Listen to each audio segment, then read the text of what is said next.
And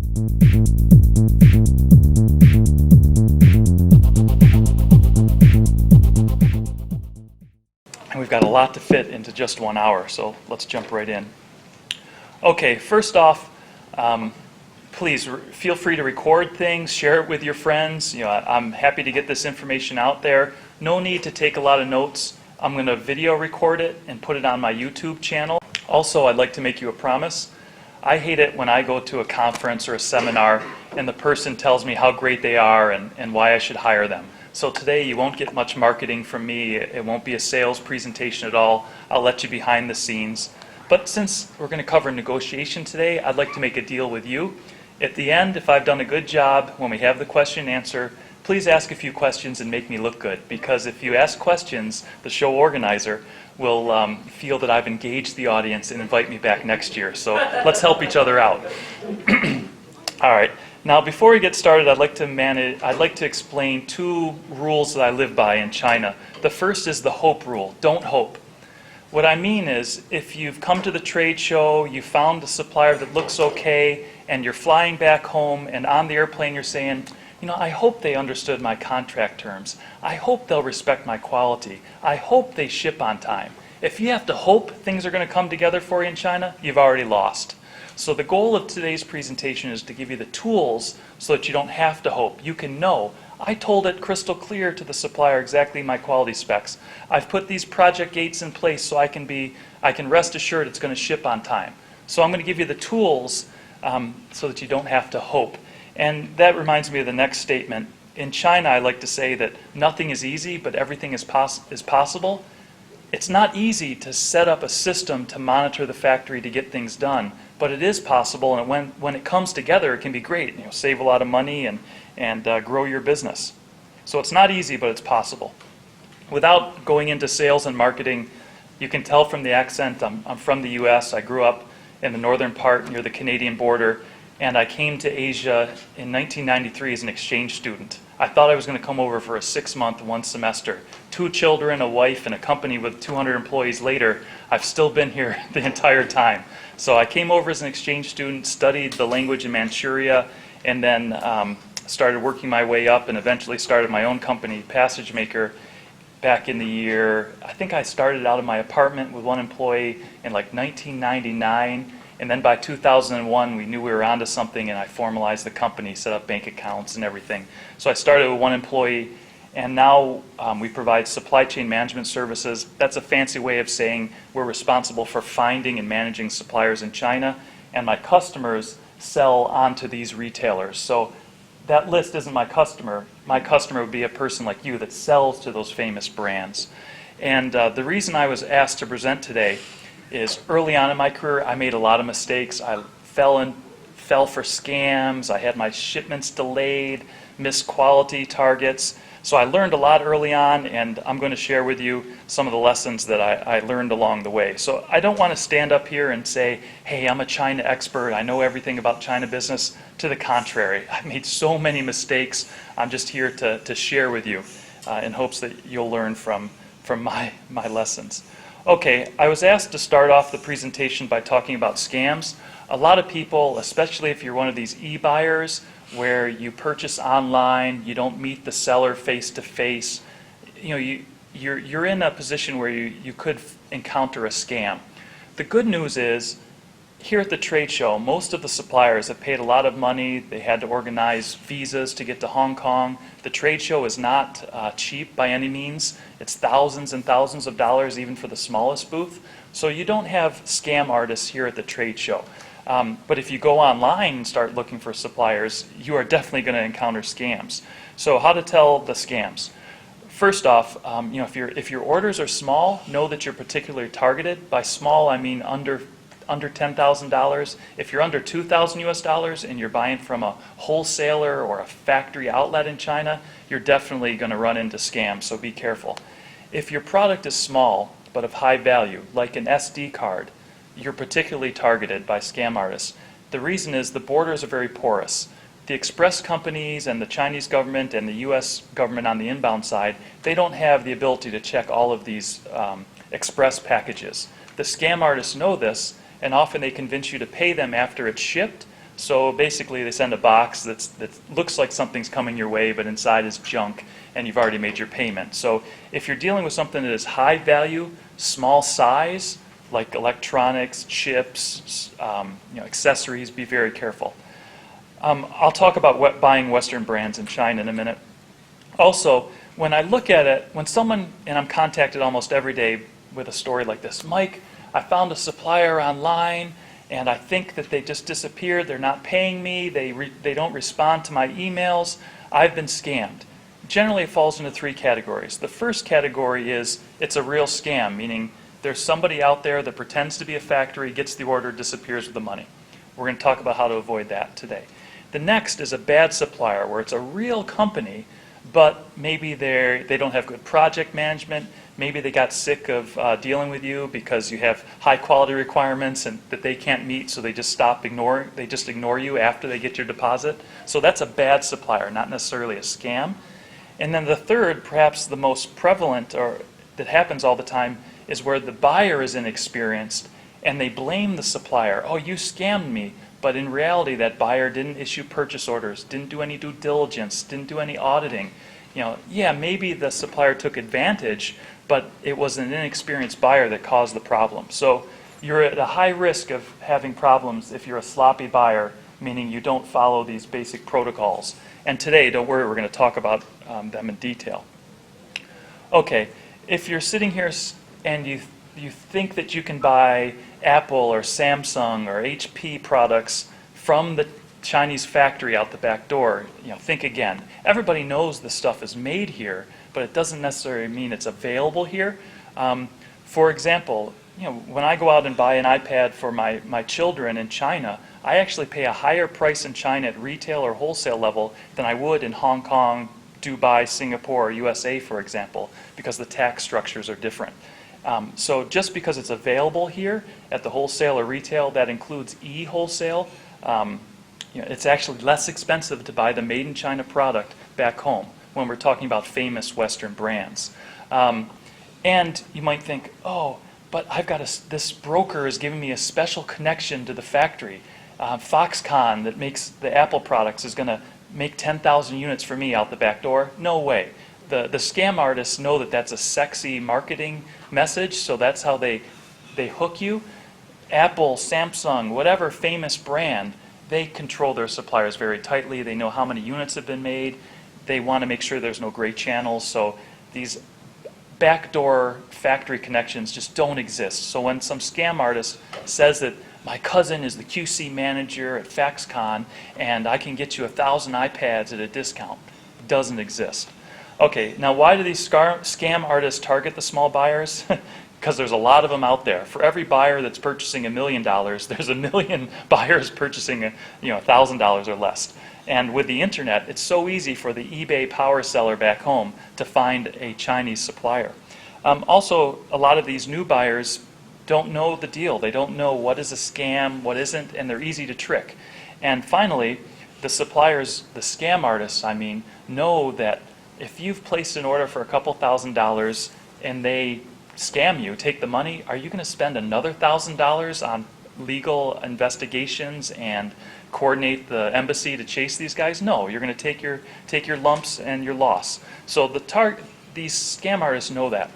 Okay, so remember, there's no safety net. If your money has been stolen by a scam, good luck calling the Chinese embassy in your home country. You're not going to get much help from your embassy in this country. The police in China might be responsive, but you have to fill out the forms in Chinese, in person, so that means another trip to China or appointing a third party. There's no Better Business Bureau in China, so you're on your own when it comes to sourcing. Also, don't be seduced by the siren song of low price. What I mean by this is, had a gentleman contact me, the usual story, Mike, we found a great supplier online. Did you meet him at a trade show? No. When you say online, oh, on a Google search? Really? Okay. And then what happens is, what happened? Well, we wanted to buy 2 ATVs, electric-powered ATVs, and back home this would cost us $2,000 a piece, but I thought that they were liquidating stock in China, and I got them for $400 US each. Okay, really? So after I saw the picture of this, it was like something that would be thousands of dollars back home. is not going to cost a few $100 in China, even if it's being liquidated. So, if something is too good to be true, it probably is. Sometimes the small buyers say to me, well, I know it's risky, but I'm gambling. Well, the odds are stacked against you. If you're going to gamble, go to Macau, go to Vegas. You'll have better return on your investment, your money. So don't gamble in sourcing. All right. Now some good news. I know some of you are kind of a little bit scared already. Here's the good news. It's easy to avoid these scams. First, don't focus on price. Do your research. Thanks to global sources and other online trade directories and trade shows like this, it's really easy to get a contact list of 10 suppliers and start asking for quotes. You'll see a bell curve where the majority of the suppliers are in the middle with this price range, some outliners, too high or too low. That's a red flag. So, do your research, spend a little time, and you will avoid the scams. Ask for references. If a supplier can't give you a couple happy customers, run away. And they might say to you, oh, we can't disclose our customer base. It's proprietary information. They'll come up with every excuse. So you would say, hey, I'm in Australia. Give me one of your customers in Canada. We're not in competition. Just let me talk to somebody. If the supplier can't give you one reference, run away. Okay, also, when you make your payments, granted, whether it's if you think it's a scam or it's a legitimate supplier that you've done your due diligence on, you want to have as little risk up front as possible. So structure your payments, maybe a small deposit. That scam artist or even a legitimate factory is going to say, oh, please, we need 50% up front. We need 100% to get the order started, whatever. That's all part of the negotiation. So you might want to say, all right, we haven't done business together. Your product is a commodity. You say you have stock in place. I don't have any customization. So here's my formal purchase order. Here's 20%, and I'll pay the final 80% after independent quality control has taken place in China before you ship. And if the factory says, oh, we don't do business like that. Our quality is so good, you can trust us. It's probably a scam. A legitimate factory will say, yeah, come in, send your team, check the quality, tour the factory. We're proud of it. So structure your payments to the supplier's performance, and that will weed out the scams. Number 4, who are you paying? A lot of buyers don't realize that they're sending money to a Chinese personal bank account.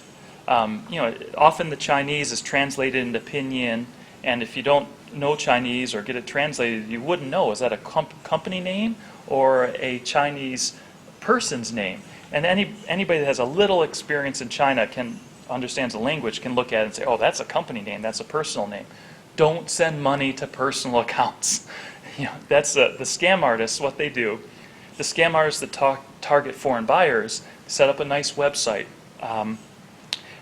All the bells and whistles. They might even have someone that speaks excellent English to convince you on why they're such a good company.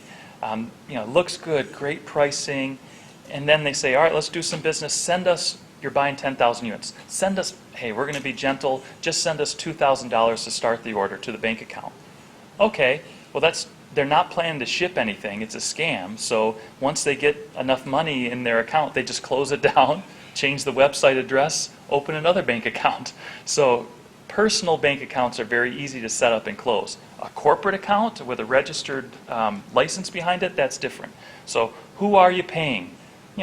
If you think it's a scam, or if you're not sure, and perhaps you're dealing with a professional factory, make sure that you're paying the person you think you are. Okay. Also, there's a great website out there called Supplier Blacklist. A couple buyers got together who were sick of not having anywhere to go to tell about the horror stories they've encountered and the bad suppliers. So there's no Better Business Bureau. There's no website out there. So they filled the void by creating this Supplier Blacklist. So I read it every morning, and I'm just amazed at how the scams evolve and how many people are actually losing money falling into the same basic pitfalls. We're covering them today. Okay, finally, verify the verifications. I've seen websites that looked really nice, and it said global sources, verified supplier. And you might think, okay, I feel safe. They're in the global sources system. Now, if that web page is within the global sources pages on the global sources directory and it says verified global sources, that's a lot different than some company's website that says they're verified by global sources, because it's easy to Photoshop, the little logo that says verified supplier and put it on the website. I see that happen all the time.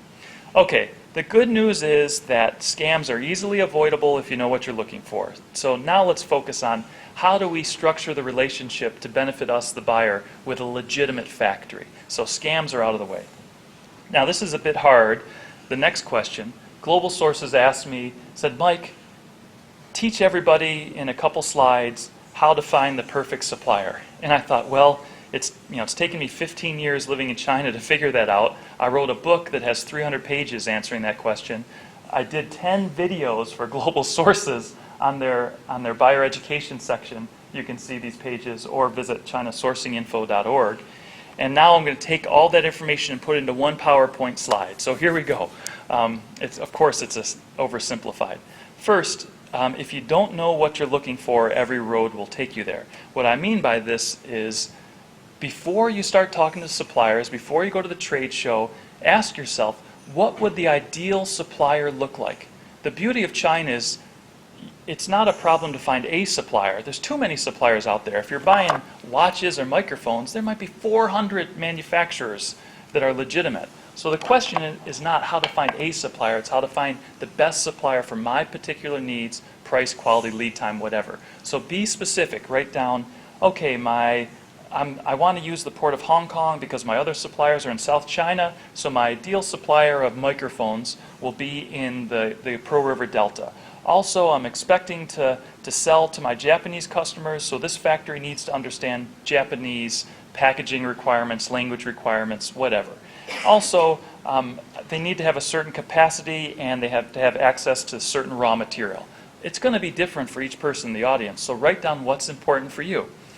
And then you go online to the directories, global sources, what have you, and you type in that information, the product name, and bam, you've got a list of 100 potential suppliers of microphones. What do you do next? Do not just contact those 100 suppliers, send them a blank email and say, what's your price? That's going to waste so much of your time and theirs. So just look at the websites, the profile and global sources against your attribute list. Okay, this supplier's in Shanghai. Okay, I wanted a supplier down south. This supplier's never sold to Japan. All right, they're out. One of the mistakes I made early on in my career is I made 3 piles. I would have the definitely not pile, the looks like a good fit pile, and the maybe pile. And I spent so much time sifting through the maybe pile, trying to convince myself why this factory might be okay.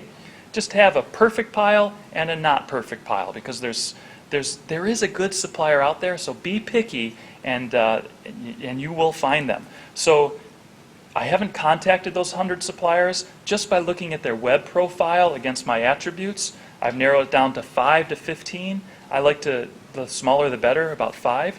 And then you make initial contact, but you don't ask price. If you send the initial email to these suppliers, or when you're walking the trade show downstairs, if the first thing you say is, what's your price? They've already framed you as a customer that only cares about price. So they're going to adjust their quality level to meet the pricing point to get your order. It's much better if you sit down, you explain why you would be a good supplier. Why you would be a good buyer. I'm in a new market. You haven't sold to Australia before. I could help you develop this market. I've got some new technology I want to transfer. Be a sexy customer for them. Show that your interests are aligned, and then start asking about price. So don't go in focusing just on what's your price. Okay. Same is true when you're contacting these suppliers online. So you ask the questions, I'm looking for a supplier in Pearl River Delta that has 1,000 employees or less and experience shipping to Japan. Well, if you ask it that way, they might say yes, even when the answer is no. So it would be better to contact them and say, hey, confirm where your main customers are now. Confirm your factory location. And if the answer coming back matches those attributes, Japanese customers, raw materials that you wanted, whatever, then you know, all right, now let's start talking price. So the attributes, non-price attributes, then price, get it down to 2 or 3. Now, the good news is that auditing doesn't cost a lot of money. A couple $100 US, you can hire a third-party auditor to go in and do quality a quality audit to make sure that the factory can make the widgets that you want to order. So that type of auditing is almost a commodity, but it does cost hundreds of dollars, so you don't want to do it on a list of 10 potential suppliers. You get it down to 2 or 3, and then to do your audits and due diligence. A lot of new buyers make the mistake and skip to point 6.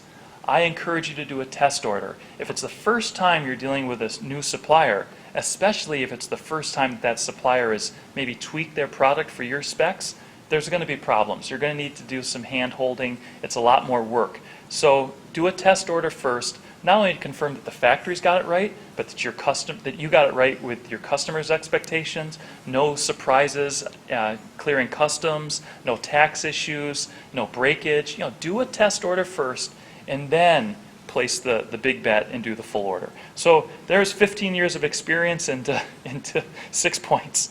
Okay.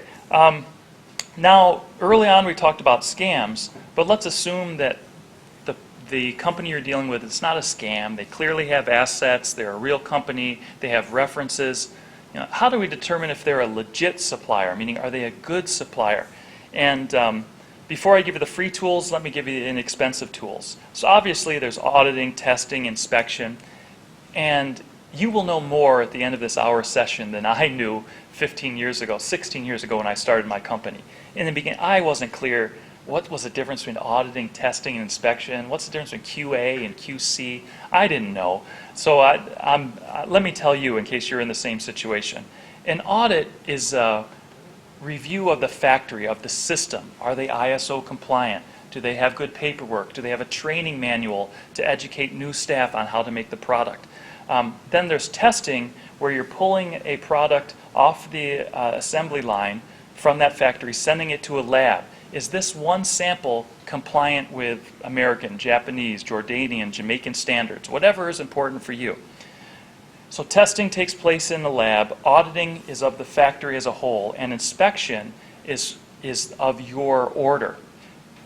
Did we confirm that the sample is to spec? Here are the agreed standards. Run production. Okay, now I want to confirm that all the pieces in that production line are to specification. Now it's not possible that you're going to, if you order 10,000 widgets, that you're going to take 10,000 widgets and send it to a lab. So the inspectors apply a statistically reliable sample size. Long story short, all of these things only cost hundreds of dollars. I'm not in this business. I use these firms all the time, so at the end of the seminar I'll tell you who I use and what they charge. So know that these services are out there ready and available. It's not like 10 years ago where these services didn't exist. Okay, then so that confirmed the legitimacy of the quality systems. But what about the legitimacy of the business? Does the owner of the factory have any lawsuits? Do they pay their taxes on time? Do they have a good reputation? Are they going to be in business long enough to complete my order? Maybe it's a real factory now, but I place my order and then they go out of business. Good luck getting your deposit back. So due diligence, financial due diligence, operational due diligence, whatever, it's out there, and once again, it's a commodity, not expensive. And unlike the US and most parts of Europe, where there is a lot of security of information, the government has it, but they're not allowed to disclose. The beauty of China and the communist system is they collect a lot of data, and if you know which drawers to pull open, you can get a lot of information on companies. So for a couple $100, I can find out who actually owns the company, have they paid their taxes on time, as I mentioned, any lawsuits, what is their scope of business, who do they export to, when were they registered, do they have an import-export license, all of those really meaty things. It's in a file somewhere, it's in Chinese, but if the person you hire knows where to look, you can get a lot of really good information. So you can confirm, not is it a scam or not, but is it a reliable, potential, sustainable business partner for me. Okay, so those were inexpensive things, but who doesn't like free stuff? So here are some free ways to confirm, is this factory legit? As I mentioned before, and I'll probably mention again today, ask for references. I don't know why everybody doesn't do it. Maybe it's a cultural thing, but just ask, hey, show me some references. Also, ask this all-powerful question. Okay, I visited your trade show booth, it looks great. I'd like to come visit the factory, no problem. You're at the factory, hey, show me your written quality manual, written quality manual. And two things will happen. Two options, two possibilities. The first possibility is the factory will look you in the eye and say, we don't need a written quality manual. We've been making this widget for 15 years. Our staff are well trained. We know how to make it. We don't have to write it down how to make it. Okay, what happens if after Chinese New Year 15% of your labor force doesn't come back to work after the holiday?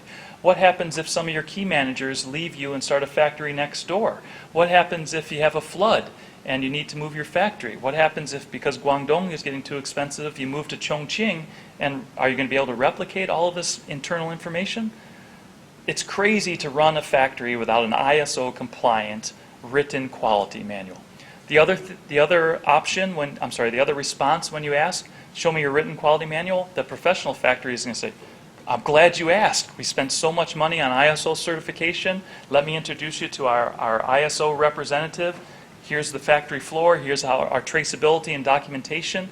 A professional supplier, a professional factory is going to be really happy to show you their documentation. So if you want to see what does this documentation look like, you can visit the website PSS China, and under resources or about us, there's something called a product quality manual. It's about 40 pages long. It's bilingual. It might not be applicable to your product specifically, but you can see the framework for what a quality system should look like. And that's free. You can just PDF form. Okay, so before we start talking about negotiation, you might be saying, Mike, we've already spent half an hour. I want to know how to get a good price. Well, before I can tell you how to negotiate about price, you need some background, some basic understanding, some pre-negotiation knowledge. And let me give you 4 common mistakes. Have you ever said this to your supplier? Let me have a sample, and they give you something. One time I said to a supplier that I thought was legit, I said, hey, give me a sample. I need to show this sample to my customer. I went to the factory, picked it up, sent it FedEx to my customer in the USA, and I looked really silly because the customer wrote back and said, thanks for sending me a sample of my product. It turns out that the supplier went to Home Depot in the USA and had bought products that they wanted to make. So these were representative samples of what they could make if they had the order. So in my case, I was actually giving a sample of my customer's product from his current vendor saying, oh, you should come do business with me. I looked really silly. Now, the supplier didn't set out to trick me. He really felt that, yeah, this sample is representative of what he could make. So when you ask for samples, don't fall for the golden sample thinking it's a production sample. The golden sample is designed to get your order.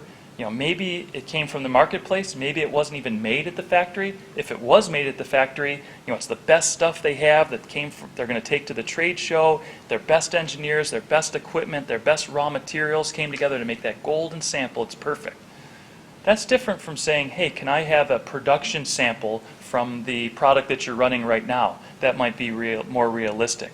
So when you talk about samples, clarify it. Is this a prototype sample? Is it a representative sample? Is it an actual sample? Can I expect my order to be exactly the same as this sample?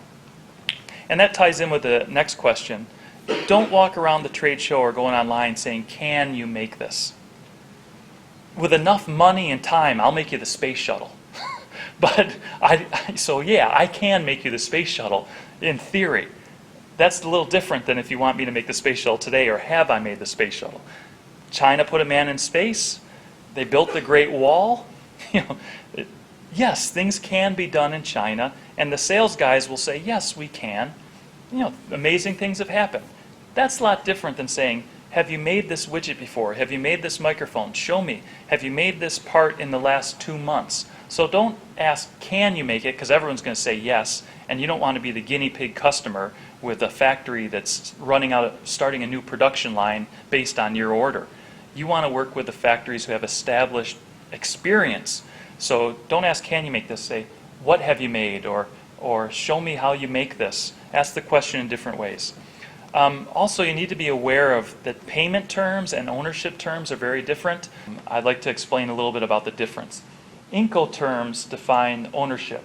So this is a chart of Incoterms where you can see that the yellow is when the product is in the possession, the ownership of the factory, and gray is when the buyers take title to the goods.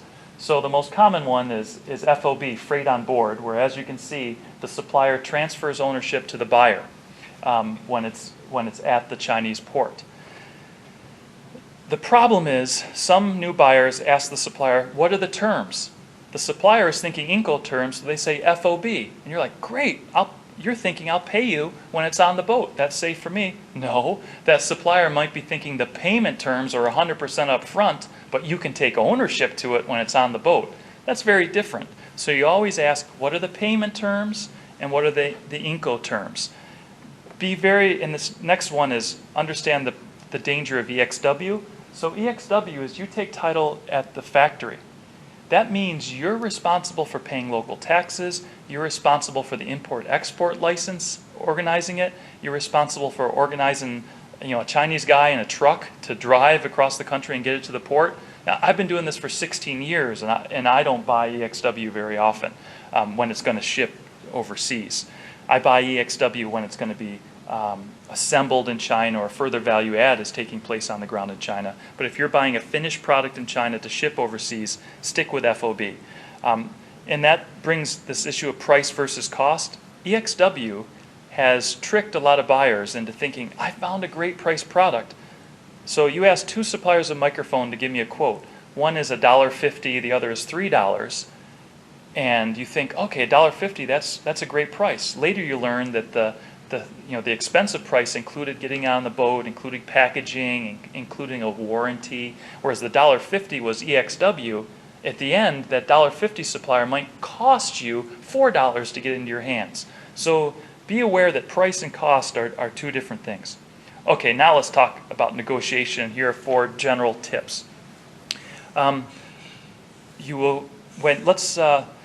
Here's a typical negotiation situation. You've met at the trade show, you've hopped in the car, you cross the border, you go to the factory, you're in a meeting room, or more likely you're in a lunch table or a dinner table, and it's perhaps you and your interpreter, and then representatives from the factory sitting around. Sometimes it might be you by yourself and 10, 11 representatives from the factory, and it's hard to keep track. Who's the engineering person? Who's the general manager? So know these 2 things. Generally, in a negotiation, if it's semi-formal like a restaurant sitting, you will be the guest of honor, so your back will be to the wall, facing the entryway, the door, and to your right will be the general manager, to your left will be the lowest person on the totem pole.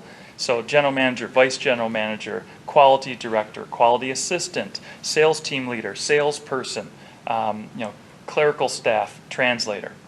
And it can be hard to remember who is everybody. So I like to collect the business cards and I lay them out, and if the name and the position isn't in Chinese, I politely, it's okay if I write down the name. And then in the meetings, if I've got a question for the engineering team, I don't go to the interpreter, hey, I asked these 10 questions about engineering, and then kind of throw it out there. I say, oh, Mr. Wang, even if he doesn't speak English, Mr. Wang, I see that you're you're responsible for quality control at the factory.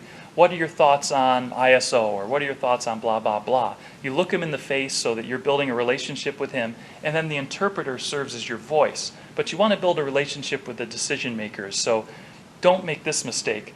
The factories are great hosts. They want to show you all the temples and go out and have great food and sightseeing. So you might spend all your time with the interpreter, the translator, or the salesperson from the factory.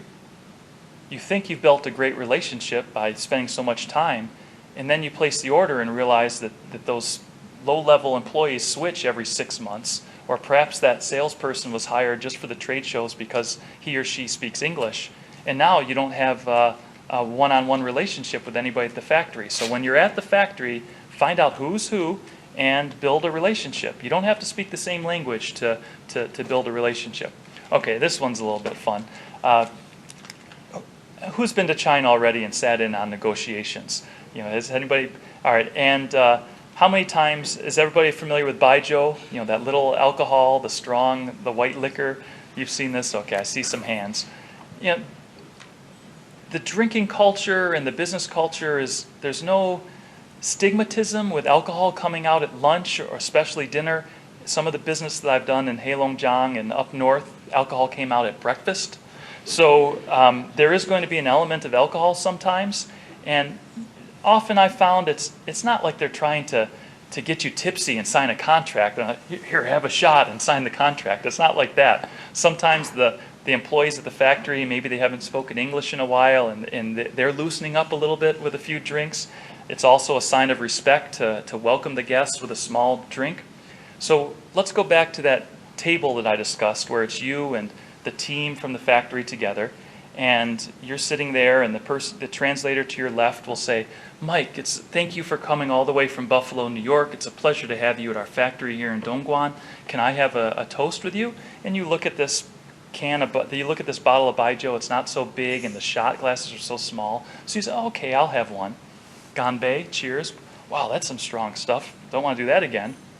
2 minutes later, the salesperson's boss, the sales manager, says, Mike, we're so happy to have you here all the way from New York. We know that's a long flight, and thank you for coming. Can I have a toast with you, Ganbei? And then you start realizing, 12 of them and one of me. It's not like in the West where everyone drinks together, everybody all in. It's one-on-one, looking people in the face. So hey, if you're a big drinker, great, go for it, have a lot of fun, but don't sign any contracts. This stuff is strong. So I like to participate, but not over-participate. So if I don't want to participate that day, I just come up with a logical excuse. I don't drink, or for religious reasons, or my wife hates me smelling like booze, whatever. They're not going to cancel the order because you won't drink with them. You don't have to go karaoke, you don't have to go to the massage parlor, you don't have to drink baijiu, you don't have to eat fish head soup, you don't have to eat whatever. It's going to be put in front of you, but you can politely say, hey, I'm going to pass on the fish eyes today. And it's not going to insult them as long as you do it respectfully, especially if you have a religious or I find that I have a weak stomach a lot in China, even though now it's an iron stomach and I can eat anything. So anyways, don't be afraid to say no. And when it comes to this alcohol, I like to participate, not over-participate. So what do? My baijiu back door is when I know these meetings are coming up, I have a bottle of liquor with me representing my home market that I know they will find equally as disgusting as I find baijiu. So, oh guys, yeah, I'll have a shot of baijiu. What are your thoughts on a handle of Jim Beam, American bourbon? Would you like to try some? Or have you had Jose Cuervo before? And suddenly, the endless round of shots end, and we get back to business. So I've given a gift, I've participated, but not over-participated. So that's my baijiu back door. Using a translator, getting on to more serious issues, often 99.9% of foreign buyers, when they go to the factory, it's not necessarily to save costs, it's just because you didn't know otherwise, you let the factory provide the interpreter. The answers that you get will be biased towards what benefits the factory. I'll give you an example. Sometimes I don't tell the factory that I speak Chinese, and I just listen. I've been in meetings where we ask the question, what is the lead time to make this product? The engineering director says in Chinese in their little huddle, well, we've never dealt with these raw materials before. How can we give a lead time on something we've never done before? The finance guy says, tell them whatever it takes to get a deposit up front, and then we'll figure out a way to ship it on time. The salesperson says, well, at the trade show, the average lead time was 20 days, so I bet that gets the order. What does the translator say? 20 days, Mike. And if your interpreter works for you, they're going to hear that stuff going around. Just walking through the factory, you're going to be in a group. Maybe the person that works for you hangs back a little bit. Hey, how do you like working here? How are the conditions? How's the food like in the cafeteria? You can get so much information by asking your own questions and having your interpreter do it rather than the factories. So, for one, I suggest you bring your own interpreter. Whether you're using your own interpreter or the factories. Sometimes we have very complex terms. Let's say that you found a factory, your hotel organized it. Maybe this person has fluent English, but they're used to doing interpretations for visiting temples. They might not know how to translate issues that deal with injected plastics or metal stamping. So you want to work with that translator and ask them some questions. Hey, do you understand what these terms mean? Maybe lay out some of the key words, especially if there's a lot of acronyms. So prep them. Also slow down. I've seen cases where the foreign buyer flies across the world, finally at the factory, so excited, and they just go on for 15 minutes. I'm so excited to be here, blah, we're going to make a lot of money together, blah, blah. 15 minutes. Translate that. And the translator says, he's happy to be here in Chinese. That's it. Lay out your plan, slow down, maybe give a couple sentences. Please translate that. Couple sentences, translate that. Don't try to do it in big blocks. All right, I mentioned how it can be effective to have a foreign face that speaks Chinese kind of sit there and listen. Don't have it happen in reverse. Just because someone doesn't appear to speak English doesn't mean that they don't understand everything you're saying. So one of my best stories is this large company flew their general managers in the Pudong airport from overseas, and they're going to go have a negotiation out in Zhejiang with their suppliers, and that's about a 4-hour drive in this case. And so they get picked up at the airport, and as is standard procedure, the driver will have the names of the managers from overseas. So the driver shows up, Mr. Smith, no speak English, car this way. Okay. So Mr. Smith and the other managers are sitting in the back of this nice minivan talking the strategy for the 4 hours to the factory. Next day, the negotiation starts, and it's like the Chinese side has their playbook. Turns out that the owner's son was educated in London and was sent to the airport to pick these guys up and pretend to be the driver just to listen on the way to the factory. So I like to say that the microphone is always on. And when the orders are large, I've placed orders for millions of dollars worth of auto parts in one case, and I found a live microphone under the table. I found hidden cameras. For small orders, probably not going to happen, but you have to be careful about this stuff. So I kind of admire my negotiation partners. If I'm silly enough to talk about my strategy in their shop, why aren't they listening? So be careful. Okay. Now you're saying, Mike, you've babbled on for almost an hour and 40 minutes. How do I get that good price? So here we go. I remember when I was in Mexico as a kid, and one of my Mexican friends said, when you go to this market, you say 100 pesos, they'll say 50, and you split the difference. And that was kind of the rule that I used for that vacation, and it worked. That was the standard. There's no rule like that in China. Some suppliers will give you a fixed quote, others quote really low, others quote really high. The only way to to get a good price is to out-research them. So don't think you have to negotiate anything, just out-research them. What I mean is, Americans, we tend to think of negotiation as like two gladiators in a pit, and whoever has the best negotiation ninjutsu is going to get the better price. Not in China. My father-in-law, Chinese, loves to tell me, Mike, the Chinese have thousands of years of continuous history. It's not like you're going to waltz in here from New York and out-negotiate us. I hate to say it, but my father-in-law is kind of right. So I don't try to negotiate by the Chinese negotiation styles. I walk in having done my research. So don't rely on your negotiation skills, rely on your research skills. And my research may have taken me weeks or months. So my typical negotiation goes like this. Mr. Wang, I've enjoyed those Baijiu shots with you over lunch. It's a pleasure to be here and meet your staff. I see you're ISO compliant. You've got some decent pricing. But per my standard operating procedure, my staff have gotten other quotes from other suppliers, and Mr. Li over in Anhui province has a product of what I would say is similar quality, better lead times, and his price is 6% lower than yours. Now, Mr. Wang, I really want to do business with you. Can you split the difference? It's a very diplomatically delivered take it or leave it. But if Mr. Wang knows that you're full of it and you just pulled that 6% out of nowhere and thought you were playing poker and bluffing, you're going to lose every time. But if Mr. Wang knows that you know what he knows, the negotiation's almost over and you're going to get that good price. So by going in with a lot of information about what is the given price for a given product in the market, that's how you negotiate. Don't worry too much about how do I interact verbally or controlling the setting. That's kind of all fluff. Okay, we've got time, and a lot of people raised their hand when it came about quality control.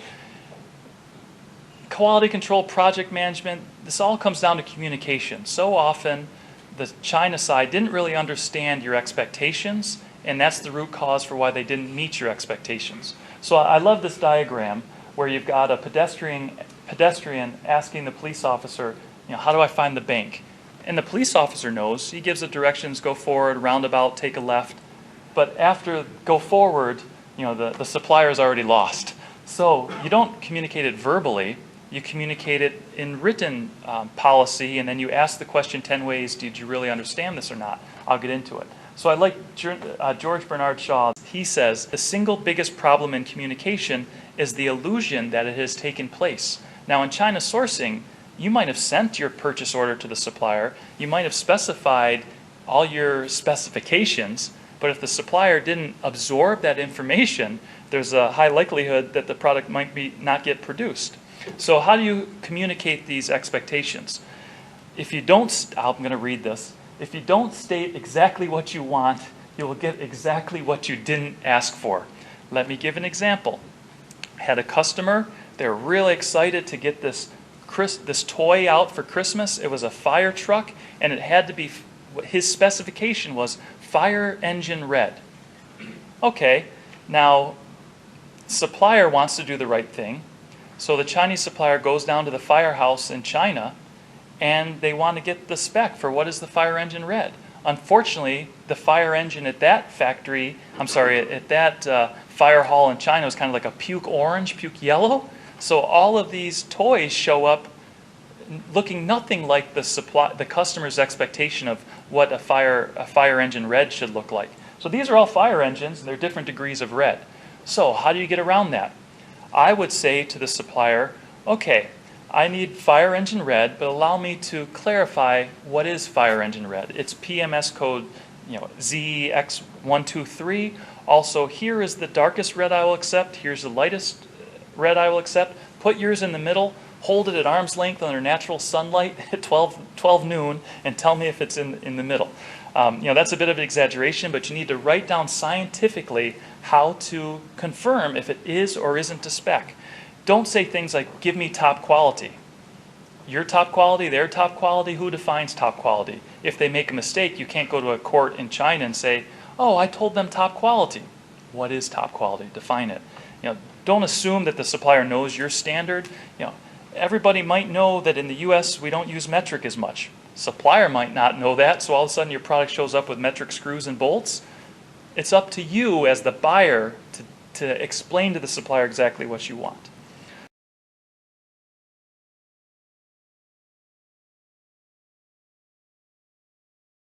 Okay, we've got enough time here, so let me deal with some of the lessons that I learned the hard way.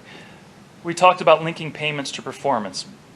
Now the 30-40-30 I use all the time. It's 30% deposit, 40% before shipment, after independent inspection has taken place in China, and then the final 30 is after the goods have been delivered. That's a balanced way to leverage the risk for both parties. Also, we talked about knowing who you're sending money to.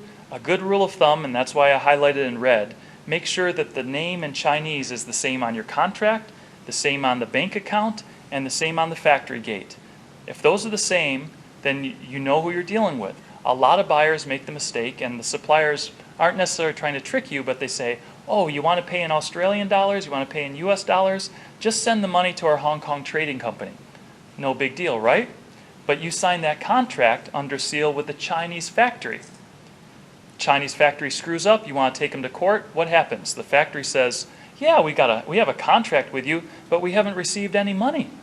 And you say, wait, but I sent it to the Hong Kong company. The Hong Kong company says, yeah, we received this money out of the blue, we don't have a matching purchase order or invoice, we don't know where it came from, and we're not legally associated with the Chinese factory, because often they're under different ownership. One's a corporation, one might have joint shareholding, but not actual same boss from a legal perspective. So long story short, if you're going to get serious about sending proper money to China, contract, bank account, factory gate, Chinese name, all the same. All right. Sometimes new buyers and even some so-called professional buyers place a purchase order like they would back home. How many units, part number, expected ship date, one page. That doesn't do it in China. A purchase order in China not only needs to be chopped, meaning a legally binding seal, usually it's a red stamp, but also you need to have things in there like, what are the lead times and penalties for missing those lead times? What happens if they're non-conforming goods? In my 16 years in China, I've had a lot of factories send me defects that got worked out. I've had factories miss lead times, but I've never had one factory in 16 years say to me, Mike, we missed the lead time, our bad. Let us pick up the FedEx charges to send it to your customer overnight express so you can keep them happy. Never once. That would happen with an American supplier, but not in China. Until I started putting in my contracts, every week that you're late, I get 2% discount. And so now Mr. Wang calls me, Mike, your order's 10,000 units. We just got an order for Disney for 100,000 units. You mind if I delay you 2 weeks and use up that raw material to keep Disney happy, then we'll get to your order? And I usually say, Mr. Wang, yeah, no problem. I built in a 3-week buffer. Plus, I'm really looking forward to that 6% discount you're going to give me because 3 weeks times 2%. Oh, we'll get you shipped out before Disney. So by having it in the contract, it actually has teeth. All right. Also, ownership of tooling. If you have proprietary designs, you might want to have you do want to have a contract for the tooling, the setup, the molds, the jigs, and one for the product itself, so that if God forbid that factory screws up, you can legally pull the tooling and stop them from maybe producing your parts and sell to somebody else, perhaps move that tooling to another factory. So if your product is customized, I recommend you don't amortize the tooling. Your CFO back home will say, oh, for budgeting reasons and spreading out cash, let's let the factory amortize it. And what that factory will say is, all right, we'll give you the tooling, we'll build it in the cost of the first 10,000 units, and you own it after 10,000 units. I guarantee if there's a problem, it won't happen after 10,000 units. It'll happen between unit 0 and unit 1. And if you don't own the tooling because you amortized it, the courts are going to say, hey, it's not your tooling. Maybe it has your proprietary designs, your intellectual property, but you don't own it. So if you legally own it from day one is my suggestion. Okay, I get asked this a lot. Mike, what's the jurisdiction? I had a case where counterfeiting. We found a great factory in China, but for whatever reason, a good factory went bad, and they started counterfeiting a product. This was, it had a U.S. patent number on it. That's counterfeiting is a federal offense in the U.S. And I was young, and I listened to my U.S. lawyer. Of course, he told me to put the jurisdiction in America. So if it goes to court, he's going to get paid his $400 an hour, even if we can't enforce it in China. And how are we going to get the Chinese factory with no assets in America to come over here and fight in an American court case? No way, they'd be crazy. So they just ignored us, but we had clear evidence that they were counterfeiting. And we got the local police involved in China, but they couldn't do anything because the contract jurisdiction was overseas. So in that case, we actually hired an investigator and tracked down this factory manager's movements. He was the owner, and waited till he showed up in Las Vegas at a trade show, and then the police put him in handcuffs. But it took 2 years. The damage was done. The counterfeit products were out in the market. Long story short, had I just put the jurisdiction in China, not only would we have had the full support of the police. It is a level playing field. It's not like 15 years ago. We would have had the support of the police, and the legal battle would have been a fraction of the fraction of the cost of doing it back home. I sometimes feel like I'm pulling the dream team together when I go into the court cases. It's something that cost me $200,000 court case back home is like tens of thousands of dollars in China. The court fees are $50 instead of $50,000. It's almost fun to fight a court case in China, and you can win. It changed a lot. I mean, when I came to China 15 years ago, the perception was foreigners can't get a fair shake. Now, after China joined the World Trade Organization for over a decade, it's changed. One time, a supplier, I paid them a deposit. The supplier just decided not to produce the product, and I wanted to take them to court. So I got up early in the morning and I went down to the court just to learn how the process works. And so here I am, a foreigner, speaking some little Chinese at that time, and I started talking to the front desk, and the judge walks by and says, "Who is this guy?" And so he invites me back to his chambers, and I tell him in my Chinese what had happened. What does he do? He picked up the phone, called the supplier, and said, Mike's got a good case. I've seen he's got good contracts. If this case comes to my court, you're going to lose. So why don't you settle right now? Here's what sounds fair to me.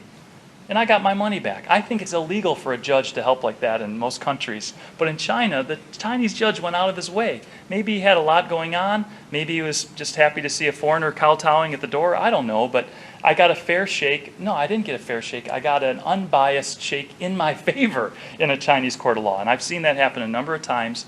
But that happened because I had the right jurisdiction. I had a bilingual contract. My penalty clauses were realistic. Bilingual, that's the key.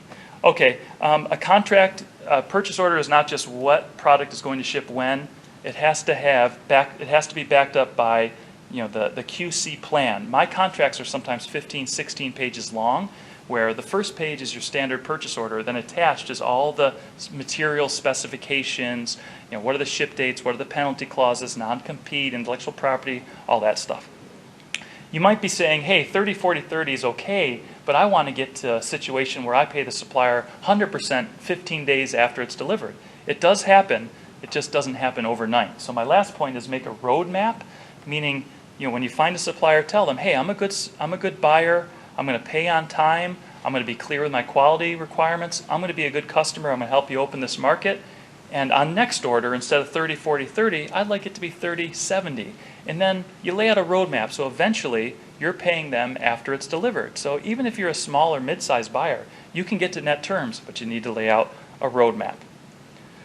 Okay, these are kind of technical issues about regulatory compliance and intellectual property registration. But before we go to Q&A, if you only remember one thing about intellectual property in China, you will get that fair shake in a court of law, but you have to play by their system. And China's first to market.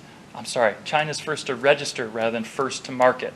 That means if everybody in China knows that you own this famous brand of microphone, you've been selling it in China even, you've been making it in China, yet I take your brand and go to Beijing before you do and register it, I own it because I'm the first to register it. So, even if you've established a brand, that's not good enough. You need to register it if you want to have some protection. So remember, China is first to register.